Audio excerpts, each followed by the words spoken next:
Halo sehat, info kesehatan berbasis ilmiah dari hasil riset, review tim medis, dan juga dokter. Jangan lupa subscribe. Informasi di video ini telah direview oleh Medical Advisor Halo Sehat, IDN Medis, dan Dr. Jessica S. Raditya, Medical Diploma in Clinical Hypnotherapy. Insomnia merupakan suatu jenis gangguan tidur yang membuat seseorang tidak hanya sulit tidur di malam hari. Kondisi ketika seseorang sering terbangun di malam hari atau bangun terlalu dini tapi tidak bisa tidur kembali juga termasuk kondisi insomnia. Ada beberapa jenis insomnia yang wajib Anda ketahui. Berikut penjelasannya. Jenis pertama, insomnia akut.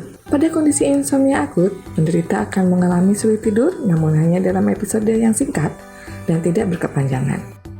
Penyebabnya bisa karena stres dalam pekerjaan, bepergian ke daerah yang belum pernah dikunjungi, sehingga belum terbiasa atau karena mendapatkan berita buruk. Jenis kedua, insomnia kronis. Insomnia kronis menyebabkan penderitanya mengalami pola sulit tidur dalam jangka waktu yang lama, yang biasanya sampai berbulan-bulan. Insomnia kronis biasanya ditandai dengan kondisi terjaga setiap malam dan berlangsung selama minimal 3 malam setiap minggu berturut-turut. Penderitanya akan sulit untuk terlelap walau sudah berbaring di tempat tidur dan memejamkan matanya mencoba untuk tertidur. Yang ketiga, maintenance insomnia. Jenis insomnia ini ditandai dengan kondisi sering bangun di malam hari dan tidak bisa kembali tidur sampai pagi. Yang keempat, insomnia komorbiditas, yaitu insomnia yang timbul bersamaan dengan kondisi lain seperti depresi dan kecemasan atau karena kondisi medis lainnya, sehingga membuat seseorang tidak nyaman untuk tidur. Banyak faktor yang dapat menyebabkan seseorang menderita insomnia. Bisa karena faktor psikologis maupun fisik. Beberapa faktor yang menyebabkan insomnia diantaranya: yang pertama, peristiwa mengecewakan. Insomnia akut atau jangka pendek lebih sering disebabkan oleh kejadian menyedihkan atau mengecewakan yang membuat seseorang mengalami stres sesaat. Yang kedua, disebabkan karena masalah hidup atau kesulitan yang dialami, sehingga membuat seseorang merasa stres. Stres berkepanjangan dapat mengakibatkan insomnia akut hingga kronis. Ketiga, karena perubahan hormon. Hormon wanita kerap berubah pada waktu memasuki masa menstruasi, hingga menyebabkan wanita jadi susah tidur di malam hari. Keempat, karena jadwal pekerjaan. Memiliki pekerjaan dengan sistem berganti-ganti shift dapat mengganggu pola tidur, suhu tubuh, hingga sistem metabolisme. Kelima, karena penggunaan gadget. Insomnia juga dapat disebabkan oleh paparan radiasi dari barang-barang elektronik, khususnya handphone. Umumnya, orang zaman sekarang akan bermain HP sebelum tidur. Namun, efeknya bisa jadi malah sulit tidur karena kadar melatonin alami yang dihasilkan tubuh terpengaruh. Keenam, karena gangguan psikologis. Beberapa masalah kondisi mental seperti gangguan kecemasan, depresi, dan juga bipolar dapat menyebabkan insomnia. Ketujuh, karena konsumsi kafein yang berlebihan.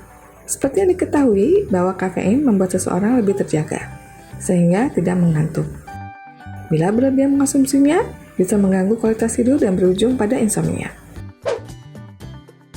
Insomnia yang berkepanjangan dapat mengakibatkan seseorang menjadi lebih mudah tersinggung dan marah, cemas, kesulitan mengingat atau sering lupa, sulit konsentrasi, sering mengantuk pagi atau siang hari, serta bisa meningkatkan risiko penyakit seperti gangguan pencernaan dan jantung.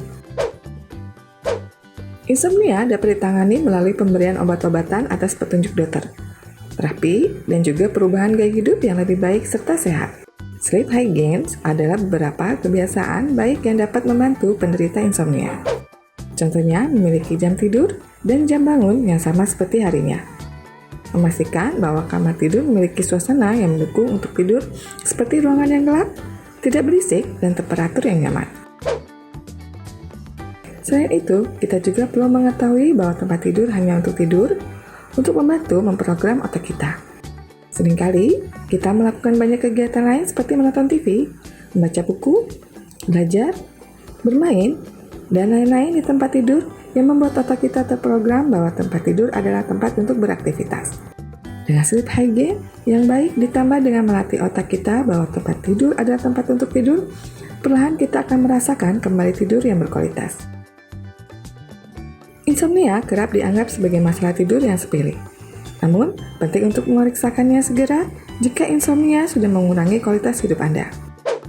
Atur pola hidup sehat Anda agar kualitas tidur Anda terjaga, sehingga tidak mengganggu produktivitas Anda. Silakan tulis pendapat dan pertanyaan Anda di kolom komentar jika ada yang ingin disampaikan.